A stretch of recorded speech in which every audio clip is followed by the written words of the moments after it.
What's going on, Geo Fucks?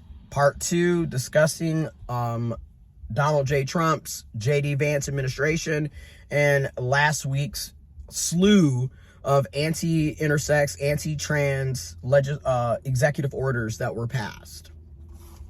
They're also going to be ending TRICARE coverage, which are for military families, for gender-affirming care for anyone under age 19. Mind you, they've already banned transgender people from serving in the military. So that also would go to cisgender people who have children who happen to be trans. So if you're a cis person and you're in the military, or you have family members that you're married to in the military, you won't be able to use TRICARE medical coverage to cover anything for anybody under the age of 19 for any type of gender-affirming care. Ending coverage for pediatric gender-affirming care under federal employee and postal service health insurance plans.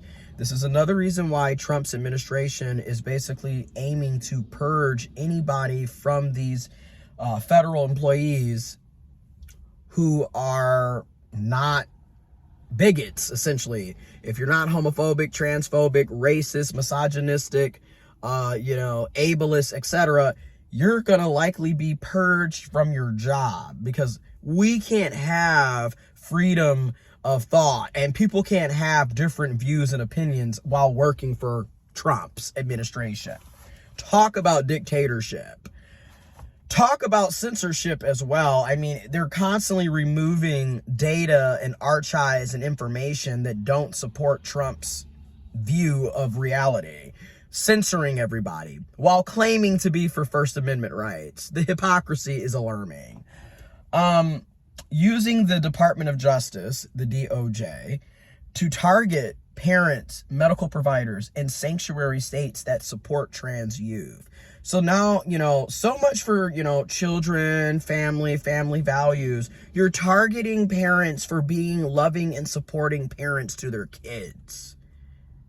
So now you're going to have child protection services investigating and further disbanding and interrupting and destroying families. Isn't this just the American way? Just like how they're doing with the ICE raids, and destroying and disbanding and dismantling immigrants and their families and their communities and our country. All right. Where does the Department of Justice come in at? Well, the executive order instructs that attorney generals, who are the head of the Department of Justice, to take several more specific steps, including prioritizing the enforcement of laws related to female genital mutilation, which is the context is a dog whistle for specific types of bottom surgery, aka phalloplasty, with no clear age restrictions on the enforcement of the law. I'm going to say that again, with no clear age restrictions on the enforcement of the law, which is a loophole to let you know they are coming for trans adults. They are coming for intersex adults. Okay? You're going to be telling people that are over the age of 19 what they can and cannot do with their own body. You're taking away bodily autonomy. And also, it's specifically targeting trans men, intersex men, trans masculine people here. Okay? Female genital mutilation is what they're looking at it as. Even though, if you look at places like the Heritage Foundation, that is largely behind Project 2025, they sponsor other countries throughout Africa who are doing, you named it, female genital mutilation. The hypocrisies, man. The hypocrisies. And they're doing it in different countries, in Africa, for example, because let's be honest, it's mostly misogynistic over there as well.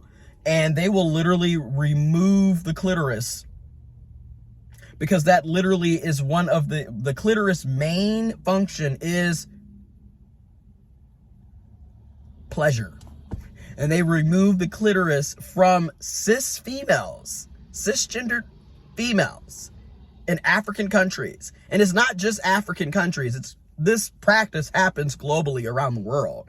But literally, you have conservative foundations, organizations, nonprofits, think tanks that fund and support that in other countries, but then want to come here and be against female. Yeah, man. I swear, information will be in the description box below. Using anti-fraud laws to target any entity that promotes the evidence-based benefits of gender-affirming care. So we literally have evidence-based, scientific-based research showing the benefits. So if any entity promotes it, they're going to be using anti-fraud laws to target those entities. Working with Congress to enact laws allowing children and their parents to sue medical professionals who provide gender-affirming care with a lengthy statute of limitations.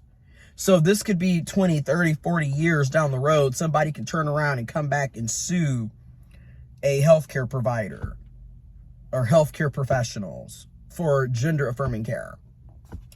Investigating and taking action against sanctuary states that legally, that's right, we have sanctuary states for the LGBTQIA plus community, trans community, intersex community. We also have sanctuary states for immigrants.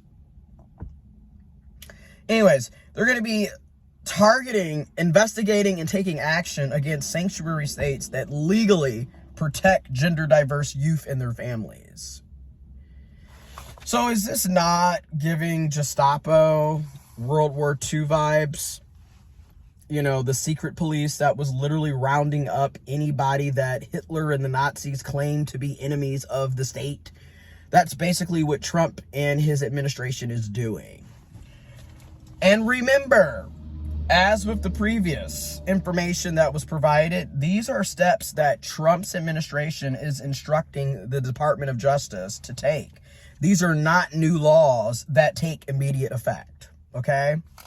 He's weaponizing the Department of Justice against intersex and trans people. It just needs to be said. And again, I am so going to say it. You know, we sat back and we were told it's not that serious. You're being dramatic. Oh, it's not going to happen. And it's happening. And a lot of you cis queers with your transphobic, bigoted asses were supporting it.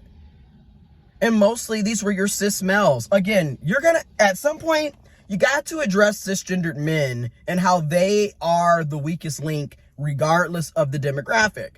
You had a lot of cis males that are immigrants that were Latino voting for Trump and threw their own community under the bus. You had a lot of cis males in the queer community who voted for Trump. Now they're coming for your marriage, you dumb fuck. That's what happens when you want to be a bigot. And see, I'm not finna hold any bars back here. Y'all want to talk about First Amendment rights? Well, guess what? I'm going to use my First Amendment right. I'm coming for your head. A lot of you are transphobic, misogynistic, sexist, and then a lot of you battle with internalized homophobia because a lot of y'all get on here to do all this mask for mask shit. Meanwhile, yo ass finna be in a concentration camp right along with us. They don't care if you're a masculine fag or not. Guess what? You're gonna be locked up too, you dumb fuck. I'm coming for you next. I'm done. Anyways, then this is what's about to be hilarious as well. What happens now?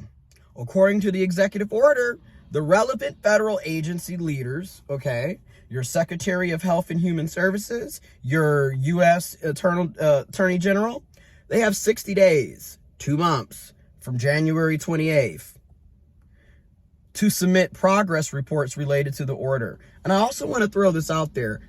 How is targeting trans youth and their families, targeting LGBTQIA plus people, targeting women and girls, targeting immigrants, how is any of this lowering the cost of food, the cost of groceries? How is this lowering the cost of rent? How is this improving inflation? How is this saving money for the everyday American person? It's not. In fact, with those tariffs coming because of Trump and his stupid ass, you're really finna be screwed now.